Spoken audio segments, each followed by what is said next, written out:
भागी हुई लड़कियों का बाप सबसे निरीह होता है। वह पिता इस दुनिया का सबसे अधिक टूटा हुआ व्यक्ति होता है। पहले तो वह महीनों तक घर से निकलता नहीं है और फिर जब निकलता है तो हमेशा सर झुका कर चलता है।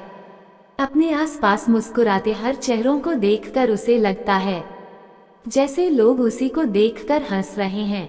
वह जीवन भर किसी से तेज स्वर में बात नहीं करता। वह डरता है कि कहीं कोई उसकी भागी हुई बेटी का नाम न ले ले। वह जीवन भर डरा रहता है। वह पिता रोज मरता है, तब तक मरता है जब तक कि मर नहीं जाता। पुराने दिनों में एक शब्द होता था, मोछ भद्रा। जिस पिता की बेटी घर से भाग जाती थी उसे उसी दिन हजाम के यहाँ जाकर अपनी मूंछें मुड़वा लेनी पड़ती थी। ये ग्रामीण सभ्यता का अलिखित संविधान था।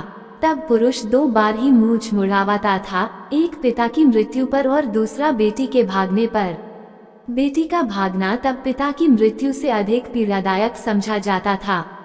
तब और अब में बस इतना ही अंतर है कि अब पिता मूंछ नहीं मुड़ावाता पर मोछ भद्रा तब भी बन जाता है। बिना मूंछ मुड़ावाए किसी के प्रेम में फंसकर घर से भागते बच्चे, लड़के और लड़कियां दोनों यह नहीं जानते कि दरअसल वे अपने पिता की प्रतिष्ठा को जलील करके जा रहे हैं। निरीह पिता का मुख जीवन भर लज्जित रहता है। वैसे एक कड़वी सच्चाई ये भी है कि बेटे के भागने पर पिता कम दुखी होता है, पर बेटियों के भागने पर अत्यधिक। सुनने में गलत लगता है ना, भेदभाव जैसा है ना ये, पर इस भेदभाव का एक बड़ा कारण है। जानते हैं भारतीय समाज अपनी बेटियों को लेकर इतना संवेदनशील क्यों रहा है? भारत का इतिहास पढ़िए। हर्षवर्धन के बाद तक अर्थात 7वीं-8वीं शताब्दी तक वसंतोत्सव मनाए जाने के प्रमाण हैं। वसंतोत्सव वसंत के दिनों में 1 महीने का उत्सव होता है जिसमें विवाह योग्य युवक युवतियां अपनी इच्छा से अपना जीवन साथी चुनती थीं और समाज उसे पूरी प्रतिष्ठा के साथ मान्यता देता था। कितना आश्चर्यजनक है ना कि आज उसी देश में खाप पंचायतें हैं जो प्रेम करने पर मृत्युदंड तक देती हैं। क्यों? इस क्यों का उत्तर भी उसी इतिहास में है। भारत पर आक्रमण करने वाला पहला अरबी मोहम्मद बिन कासिम भारत से धन के साथ और क्या लूट कर ले गया जानते हैं? सिंधु नरेश दाहिर की 2 बेटियां। उसके बाद से आज तक हर आक्रमणकारी यही करता रहा है। गोरी, गजनवी, तैमूर सबने एक साथ हजारों लाखों बेटियों का अपहरण किया। क्यों? प्रेम के लिए नहीं, बलात्कार करने के लिए।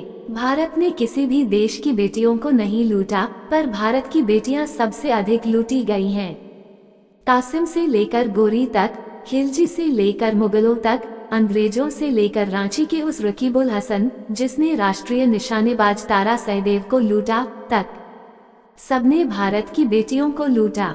इतना लूटा कि भारत अपनी बेटियों को 7 पर्दे में छुपाने लगा। उसे अपने प्राणों से अधिक बेटियों की चिंता सताने लगी। वो अपनी बेटियों की ओर देखने वाली हर अच्छी बुरी आंख से डरने लगा और बेटियों को लोगों की दृष्टि से बचाना पिता का प्रथम और सबसे महत्वपूर्ण कर्तव्य बन गया। जो पिता अपना ये कर्तव्य नहीं निभा पाता, समाज ने उसके लिए तिरस्कार तय किया। ये तिरस्कार आज तक चल रहा है। भारत का एक सामान्य पिता अपनी बेटी के प्रेम से नहीं डरता, वह अपनी बेटी के लूटे जाने से डरता है। भागी हुई लड़कियों के समर्थन में खड़े होने वालों का गैंग अपने 1000 विमर्शों में एक बार भी इस मुद्दे पर बोलना नहीं चाहता कि भागने के साल भर बाद ही लड़की के प्रति उस हवस के भाव जिसे लड़की प्रेम समझ बैठी थी, उसके शिथिल होने पर उसका कथित प्रेमी अपने दोस्तों से उसका बलात्कार क्यों करवाता है, उसे कोठे पर क्यों बेंच देता है या उसे अरब देशों में लड़की सप्लाई करने वालों के हाथ क्यों बेंच देता है। आश्चर्यजनक लग रहा है न, पर यह सच्चाई है मित्र कि देश के हर रेड लाइट एरिया में मर रही लड़कियां प्रेम के नाम ही फंसाई जाती हैं। उन लड़कियों पर, उस धूर्त प्रेम पर कभी कोई चर्चा नहीं होती। उनके लिए कोई मानवाधिकारवादी, कोई स्त्रीवादी विमर्श नहीं छेड़ता। यही प्रेम का सच है, यही भागी हुई लड़कियों का सच है। प्रेम के नाम पर प्रेम में फंस जाने वाली मासूम लड़कियां नहीं जानती कि वे अपने लिए और अपने पिता के लिए कैसा अथाह डैक खरीद रही हैं। समझता तो उनका निरीह पिता है आई, भागी हुई लड़कियों का पिता इस संसार का सबसे निरीह लाचार पुरुष होता है। धन्यवाद। सब्सक्राइब करें हमारे चैनल को और बेल आइकन को प्रेस करें ताकि हमारे चैनल पर अपलोड की गई वीडियो का नोटिफिकेशन मिल सके।